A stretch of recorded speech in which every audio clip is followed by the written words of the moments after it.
ಇವತ್ತಿನ special recipe ಏನಪ್ಪ ಅಂತಂದರೆ ತಂದೂರಿ. ಸಂಡೇ ಆಗಿರ್ಬೋದು ಅಥವಾ ಮಂಡೇ ಆಗಿರ್ಬೋದು, ಪ್ರತಿದಿನವೂ ಚಿಕನ್ ತಿನ್ನೋದಕ್ಕೆ ಎಲ್ಲರೂ ಸಾಮಾನ್ಯವಾಗಿ ಇಷ್ಟಪಟ್ಟೇ ಪಡ್ತಾರೆ, ನಾನ್ ವೆಜ್ ತಿನ್ನೋರು ಎಸ್ಪೆಷಲಿ.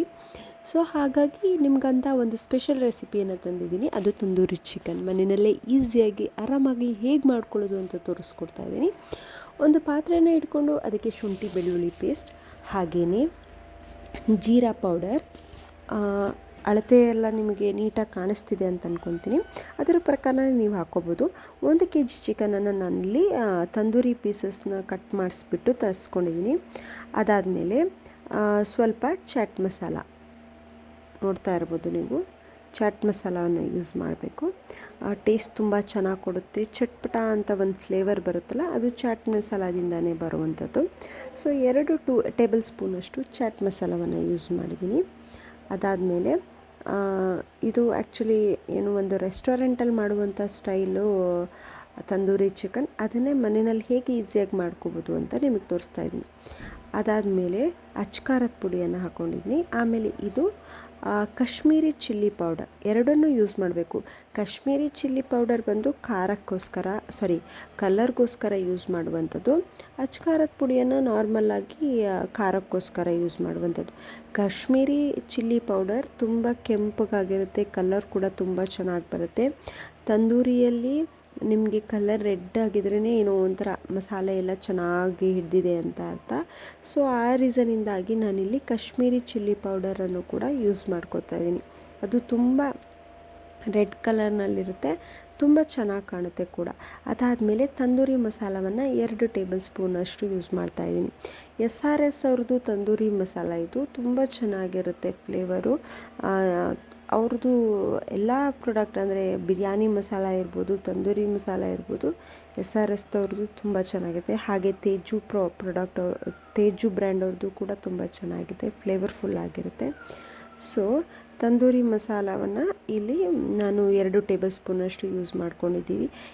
ಇದೆಲ್ಲ ಮಸಾಲೆ ಜೊತೆ 2 ಟೇಬಲ್ ಸ್ಪೂನ್ ಹಾಕಿದ್ರೆ ಸಾಕಾಗುತ್ತೆ. ಹಾಗೆಯೇ ಒಂದು 50 ml ಅಷ್ಟು ಸನ್ಫ್ಲವರ್ ಆಯಿಲ್, ಅಥವಾ ನೀವು ಯಾವ ಎಣ್ಣೆಯನ್ನು ಅಡುಗೆಗೆ ಬಳಸ್ಕೊಳ್ತಾ ಇರ್ತೀರಲ್ಲ, ಸೊ ಆ ಎಣ್ಣೆಯನ್ನು ಕೂಡ ನೀವು ಇಲ್ಲಿ ಹಾಕ್ಕೋಬೇಕು. ಒಂದು 50 ml ಅಷ್ಟು ಹಾಕ್ಕೊಳ್ಬೇಕು. ಆಮೇಲೆ ನೀವು 1 ಕಪ್ಪಷ್ಟು ಗಟ್ಟಿ ಮೊಸರನ್ನು ತೊಗೊಳ್ಬೇಕು. ಅಳತೆ ನನಗೆ ಹೇಗೆ ಅಂದರೆ 1 ಕಪ್ ಎಷ್ಟು ಬರುತ್ತೋ ಅಷ್ಟು ಅನಿಸ್ತು, ಇಷ್ಟು. ಸೊ ಇಷ್ಟನ್ನು ನಾನು ತೊಗೊಂಡಿದ್ದೀನಿ. ಇದಿಷ್ಟ ಆದಮೇಲೆ ಆ್ಯಕ್ಚುಲಿ ಇನ್ನೂ ಗಟ್ಟಿಯಾಗಿರುವಂಥ ಮೊಸರು ಸಿಗುತ್ತೆ, ನನಗೆ ಆ ಮೊಸರು ಸಿಕ್ಕಿಲ್ಲ. ಸೊ ಆ ರೀಸನಿಂದಾಗಿ ನಾರ್ಮಲ್ ಆಗಿರೋ ನಂದಿನಿ ಅವ್ರದ್ದೇ ಮೊಸರನ್ನು ಯೂಸ್ ಮಾಡ್ತಾಯಿದ್ದೀನಿ. ಹಾಗೆ ರುಚಿಗೆ ತಕ್ಕಷ್ಟು ಉಪ್ಪನ್ನು ಹಾಕಿ ನೀಟಾಗಿ ಕಲಿಸ್ಕೋಬೇಕು. ನೀವು ನೋಡ್ತಾ ಇರ್ಬೋದು, ಇಲ್ಲಿ ಇಷ್ಟು ಗಟ್ಟಿಯಾಗಿ ಬರುತ್ತೆ. ಕಲಿಸ್ಕೋಬೇಕು ಚೆನ್ನಾಗಿ. ನೀಟಾಗಿ ಕಲಿಸ್ಕೊಂಡಾಗ ಅದೆಲ್ಲ ಮಸಾಲನೂ ನೀಟಾಗಿ ಮಿಕ್ಸ್ ಆಗಬೇಕು. ನಿಮಗೆ ಇಲ್ಲಿ ನೀಟಾಗಿ ಮಿಕ್ಸ್ ಆದರೆ ತುಂಬ ಚೆನ್ನಾಗಿ ಟೇಸ್ಟ್ ಕೊಡುತ್ತೆ. ಇಷ್ಟು ಗಟ್ಟಿಯಾಗಿರಬೇಕು, ಈ ಥರ ಬರಬೇಕು, ಇಷ್ಟು ಗಟ್ಟಿಯಾಗಿ. ಆಮೇಲೆ ಇಲ್ಲಿ ನಾನು ನೋಡ್ತಾ ಇರ್ಬೋದು ನೀವು, ಚಿಕನ್ ಪೀಸಸನ್ನು ಅಂದರೆ ತಂದೂರಿ ಸ್ಟೈಲಲ್ಲೇ ಕಟ್ ಮಾಡಿಸಿ ತರಿಸಿರುವಂಥದ್ದು. ನಾರ್ಮಲ್ ಚಿಕನ್ 1.8 ಇರುವಂಥ ಚಿಕನನ್ನು ತೊಗೊಂಡ್ರೆ ತಂದೂರಿಗೆ ತುಂಬ ಚೆನ್ನಾಗಿರುತ್ತೆ. ಸೊ ಅದಕ್ಕೆ 1.8 ಅಥವಾ 1.2 ಆ ಥರ ಬರುತ್ತಲ್ಲ ಚಿಕನು, ಅದನ್ನು ತೊಗೊಂಡ್ರೆ ನಿಮಗೆ ತುಂಬ ಚೆನ್ನಾಗಿರುತ್ತೆ. ಇದು ಆ್ಯಕ್ಚುಲಿ ಮೀಡಿಯಮ್ ಸೈಜ್ ಕಟ್ ಮಾಡಿಸ್ಕೊಂಡಿರೋದು. ಇನ್ನು ನಿಮಗೆ ಲಾರ್ಜ್ ಅಂದರೆ ದೊಡ್ಡ ಪೀಸಸ್ ಬೇಕು ಅಂತಂದರೆ ಆ ಥರ ಪೀಸಸ್ನೂ ಕಟ್ ಮಾಡಿ ಕೊಡ್ತಾರೆ. ನನಗಿಷ್ಟೇ ಸಾಕಾಗಿತ್ತು, ಯಾಕಂದರೆ ಮನೆಯಲ್ಲೇ ಈಸಿಯಾಗಿ ಅಂದರೆ ಗ್ಯಾಸ್ನಲ್ಲೇ ಮಾಡೋದ್ರಿಂದ. ಯೂಶ್ವಲಿ ಕೆಲವರು ಬಾರ್ಬಿಕ್ಯೂ ಆ ಥರ ಎಲ್ಲ ಮಾಡ್ತಾರಲ್ಲ, ಅವಾಗ ಬೇಕಾದರೆ, ಇಲ್ಲಾಂದರೆ ತಂದೂರಿ ಮಾಡುವಾಗ ಹೋಟೆಲಲ್ಲೆಲ್ಲ ಏನು ಅಂದರೆ ದೊಡ್ಡ ಇಡೀ ಚಿಕನನ್ನೇ ಯೂಸ್ ಮಾಡಿಬಿಟ್ಟು ಮಾಡ್ತಾರೆ. ಸೊ ಮನೆಯಲ್ಲಾದರೆ ಇಷ್ಟು ಸೈಜ್ಗೆ ನಿಮಗೆ ಸಾಕಾಗತ್ತೆ. ನೋಡ್ತಾ ಇರ್ಬೋದು ನೀವು, ಒಂದೊಂದೇ ಪೀಸಸ್ನ ಹಾಕಿ ನೀಟಾಗಿ ಅದಕ್ಕೆ ಕರೆಕ್ಟಾಗಿ ಉಪ್ಪು ಖಾರ ಮಸಾಲೆ ಎಲ್ಲ ಹಿಡಿಬೇಕು ಅನ್ನೋ ರೀಸನ್ಗೆ ನಾನಿಲ್ಲಿ ಈ ಥರ ಒಂದೊಂದೇ ಪೀಸಸ್ನು ಹಾಕಿ ಮಸಾಲೆ ಜೊತೆ ಮಿಕ್ಸ್ ಮಾಡ್ಕೋತಾ ಇದ್ದೀನಿ. ಆಮೇಲೆ ಲೆಗ್ ಪೀಸ್ ಇತ್ತು ಅಂತಂದರೆ ಅದಕ್ಕೆ ನೀಟಾಗಿ ಅಂದರೆ ಮಧ್ಯದಲ್ಲಿ ಕಟ್ ಮಾಡಿರಬೇಕು. ಯಾಕಂತಂದರೆ ನಿಮಗೆ ಮಸಾಲೆ ಎಲ್ಲ ನೀಟಾಗಿ ಹಿಡಿಬೇಕಲ್ವ. ಸೊ ಟೇಸ್ಟ್ ಕೂಡ ತುಂಬ ಚೆನ್ನಾಗಿ ಬರುತ್ತೆ ಮಸಾಲೆ ಹಿಡಿದ್ರೆ. ಸೊ ಆ ರೀಸನಿಂದಾಗಿ ನೀವು ಈ ಥರ ನೀಟಾಗಿ ಕಲಿಸ್ಕೋಬೇಕು. ಈ ಥರ ನೀಟಾಗಿ ಆದಮೇಲೆ 1 ಅವರಿಂದ 1.5 ಅವರ್ ತನಕನೂ ಬಿಡಬೇಕು ಆ್ಯಕ್ಚುಲಿ. ಆವಾಗಲೇ ನಿಮಗೆ ಟೇಸ್ಟ್ ತುಂಬ ಚೆನ್ನಾಗಿ ಕೊಡೋದು. ಆ್ಯಂಡ್ ಉಪ್ಪು ಖಾರ ಮಸಾಲೆ ಎಲ್ಲ ಏನು ರೆಡಿ ಮಾಡಿ ಇಟ್ಕೊಂಡಿದ್ವಲ್ಲ ಅದೆಲ್ಲ ನೀಟಾಗಿ ಹಿಡ್ಕೊಳ್ಳುತ್ತೆ. ಇಲ್ಲ ಅಂದರೆ ಏನಾಗುತ್ತೆ ಅಂದರೆ ಅಷ್ಟೊಂದು ನೀಟಾಗಿ ಉಪ್ಪು ಖಾರ ಎಲ್ಲ ಹಿಡ್ಕೊಳ್ಳೋದಿಲ್ಲ.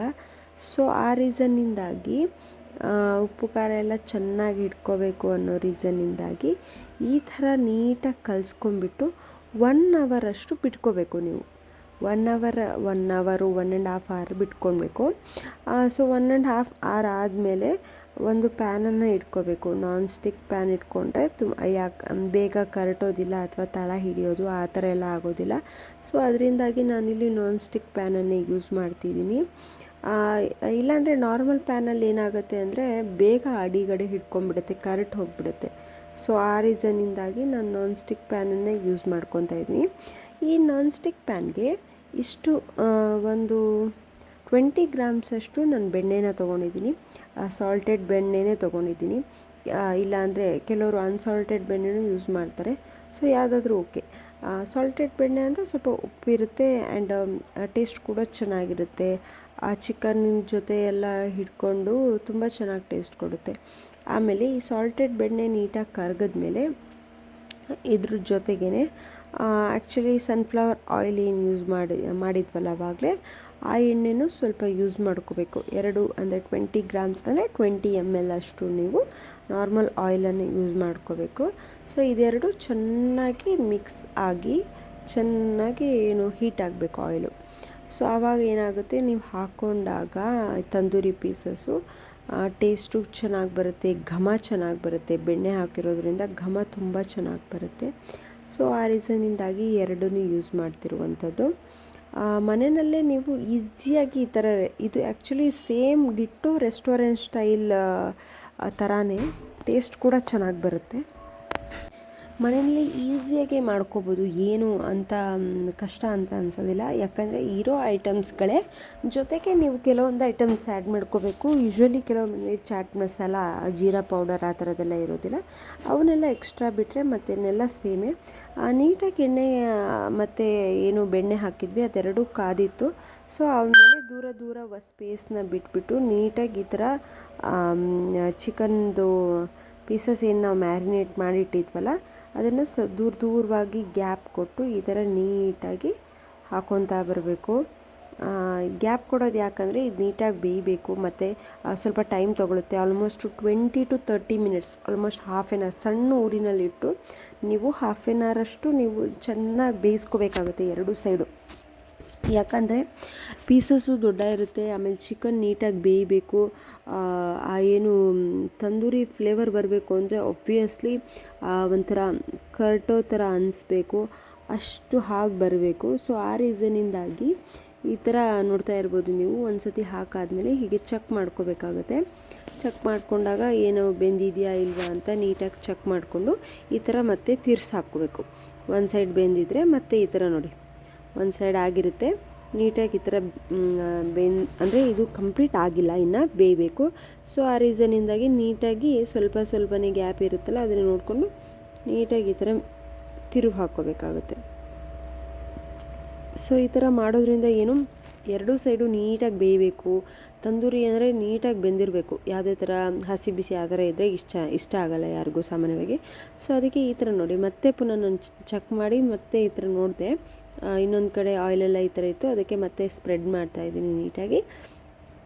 ಸೊ ಈ ಥರ ಕಾಣುತ್ತೆ. ಅದಾದಮೇಲೆ ಒಂದು ಸೈಡ್ ಬೆಂದಿರುತ್ತಲ್ಲ ಮತ್ತೆ ಇನ್ನೊಂದು ಸತಿ ತಿರುವು ಹಾಕ್ಕೋಬೇಕು.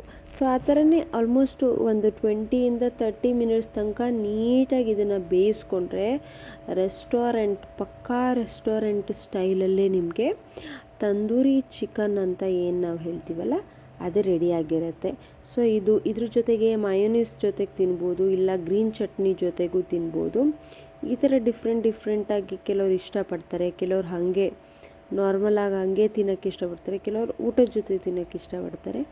ಸೊ ಆ ಥರ ನಿಮ್ಗೆ ಯಾವ ಥರ ಇಷ್ಟ ಆಗುತ್ತೋ ಆ ಥರ ನೋಡಿಬಿಟ್ಟು ತಿನ್ಬೋದು.